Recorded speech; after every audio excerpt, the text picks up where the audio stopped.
అందరికీ నమస్కారం. అయితే ఈ రోజు మనం సమాజంలో చూస్తుంటే తరచుగా మనం వింటున్న రెండు పదాలండి. ఒకటి ధర్మం మరియు మతం. ఓకే, అయితే ఈ ధర్మం మతం ఒకటేనా లేదా వేరువేరా చూద్దాం మనం. ఎందుకంటే చాలా మంది మతం అవలంబిస్తున్నారు కానీ ధర్మాన్ని అనుసరించడం మర్చిపోతున్నారు.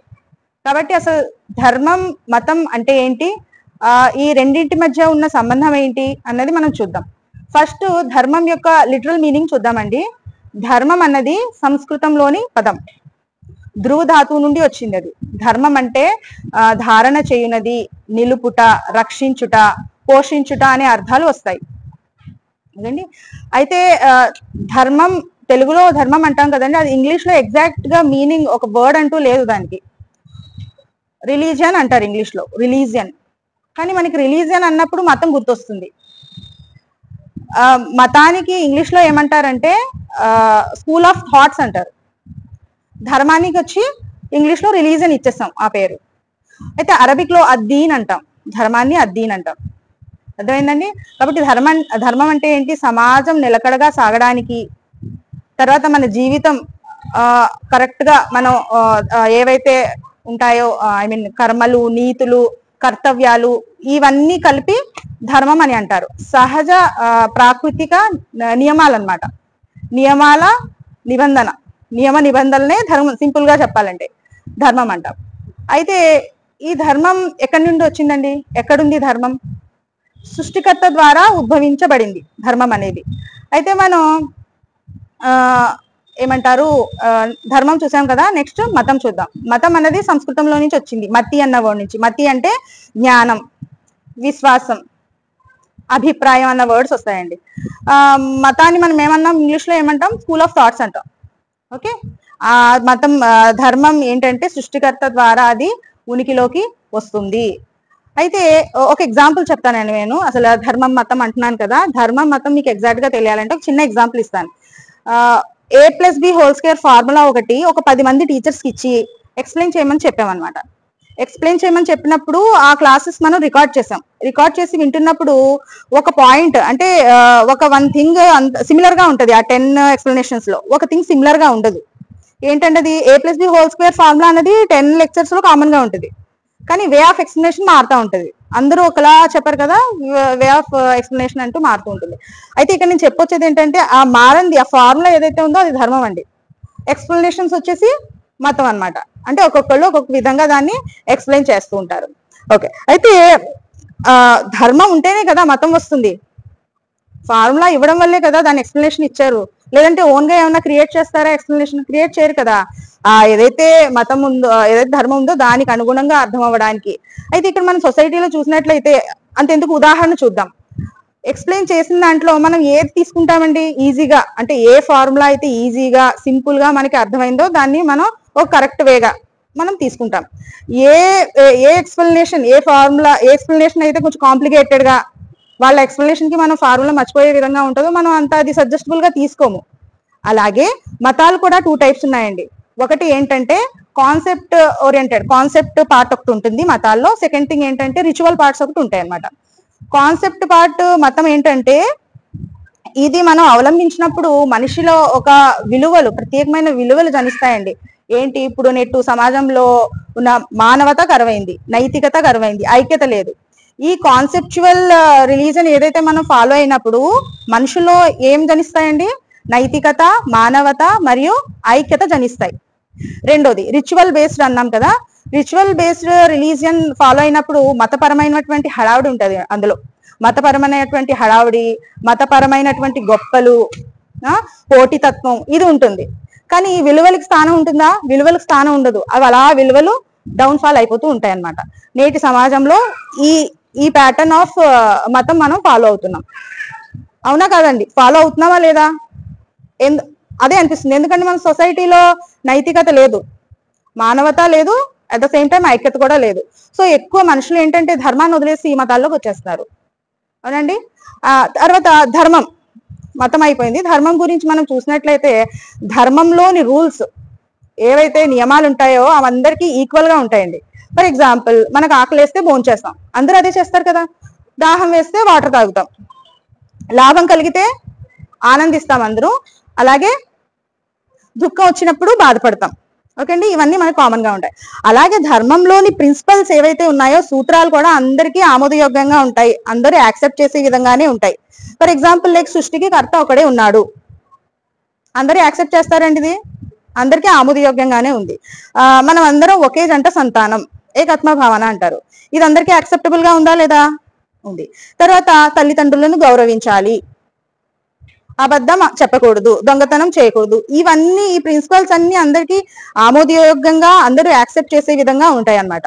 అంటే అది డిస్టర్బెన్స్, ఎలాంటి ఏమంటారు డిస్ట్రాక్షన్ ఉండదు, అందరూ యాక్సెప్ట్ చేసే విధంగానే ఉంటారు. ఇలాంటి విషయాలన్నీ ఏదైతే భేదాభిప్రాయాలకు తావులేదో అలాంటి విషయాలన్నీ ధర్మంలోకి వస్తాయన్నమాట. ఓకే అండి, అది ధర్మం.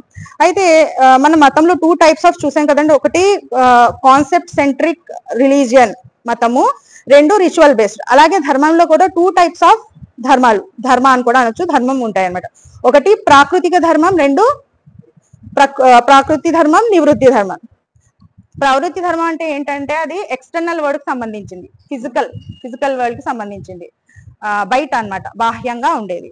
ప్రవృత్తి ధర్మం వచ్చేసి ఇంటర్నల్ గా అంతరంగంగా ఉంటుంది, అది ఆలోచనాపరంగా భావ ప్రపంచాన్ని ఉంటది కదా మనిషిలో, అదేంటి మన ఆలోచనలు, మన భావ ఆవేశాలు, విచారాలు, ఇవన్నీ అంతర్గత ప్రపంచంలోకి వస్తాయి.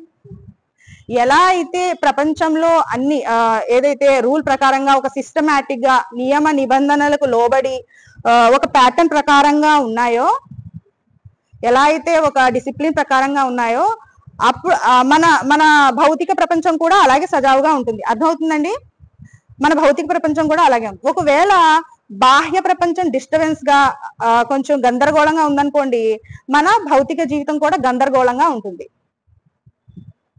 ఓకే, అలాగే ఇప్పుడు అంతర్గత ఆలోచన ప్రపంచం చూసాం కదా, ఆలోచన ప్రపంచం కూడా సజావుగా ఉందనుకోండి, గందరగోళంగా అస్తవ్యస్తంగా లేకపోతే మన మానసిక ప్రపంచం కూడా సజావుగా ఉంటుంది.